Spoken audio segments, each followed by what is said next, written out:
Hello, everyone, and welcome back to JaianMusic Notes. Today is a completely different kind of episode. I'm whispering because I don't know. I'm just really excited about this one today. We're not talking about covers anymore. We're talking about what they're going to become. Anime Arpeggios, two words that started a collection of reimaginings, but now it feels more like a language I keep building without fully realizing it. And I've been thinking about what's to come next, not as releases, but as emotional worlds. Today on Giant Music Notes, I will be teasing what albums I'm considering to do for anime arpeggios. But before, a quick word from Laser Audio Technologies. When you're building an entire sonic world of anime reimaginings, you need plugins that can be creative for you, that you can create with. And that's Laser Audio Technologies. If you use code JaianMusic, you get 30% off at checkout, and every dollar generated from that code goes straight back into the podcast, such as GoPro Kyo, who does all of the artwork. So, Anime Arpeggios is becoming something else. I started this series of albums thinking it would be just arrangements, but somewhere along the way, it became something more abstract. It stopped being about covering anime music and started becoming about rebuilding emotional memory through sound. Each album isn't a genre shift, it's just a feeling shift. And for the unacquainted, Anime Arpeggios started a few years back, and I've put out 5 at this point, with the Death Note one in 2026, the Shinigami Score being the latest one. I've done a Dragon Ball one, I've done a Naruto one, I've done a Ghibli one, and I've done just a classic, like, just medley one. Like Anime Arpeggios was about like medley tracks and then like remastered tracks. It's just like a way to just, when I feel like I have enough collection of music, when you put out 4 songs a week, like you just collect a lot of covers, and they all hang out on your hard drive, and it's just fun to like, just instead of creating a song and looking at MIDI today, let me look at audio and like figure out how I can like make a new puzzle with this.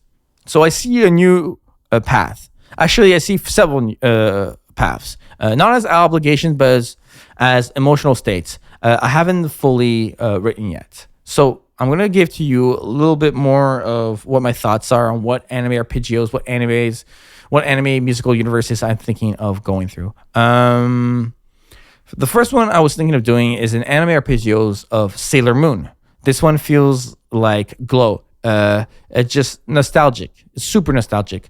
Like light passing through curtains in a room that you used to know. Like, I feel like I have a lot of Sailor Moon covers out and could do some type of compilation idea. There's enough Sailor Moon material to definitely put out something. I've covered enough character themes, Tuxedo Mask being one of the most popular ones on my Spotify. So I know there's an audience for it. That's another thing. Like, who's going to listen to this?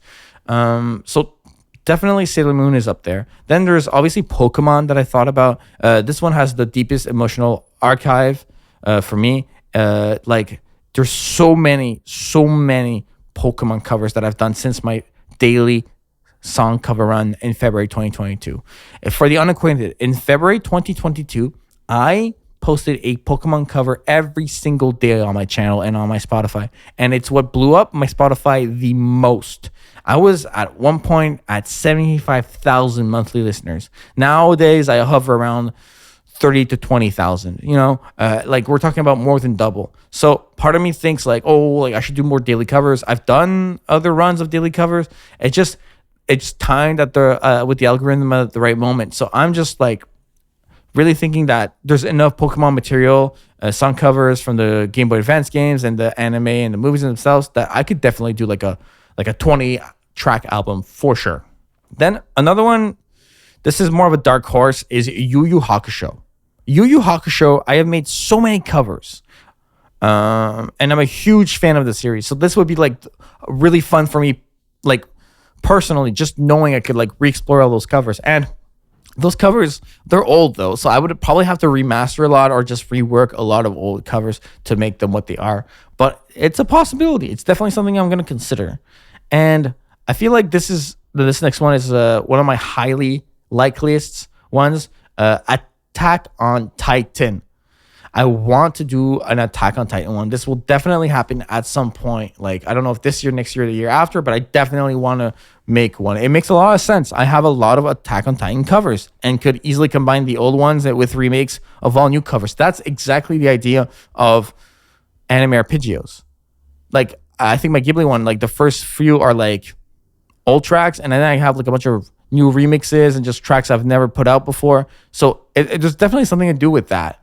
Then not as big of a contender, but definitely one that like I could reach for at some point is Boruto.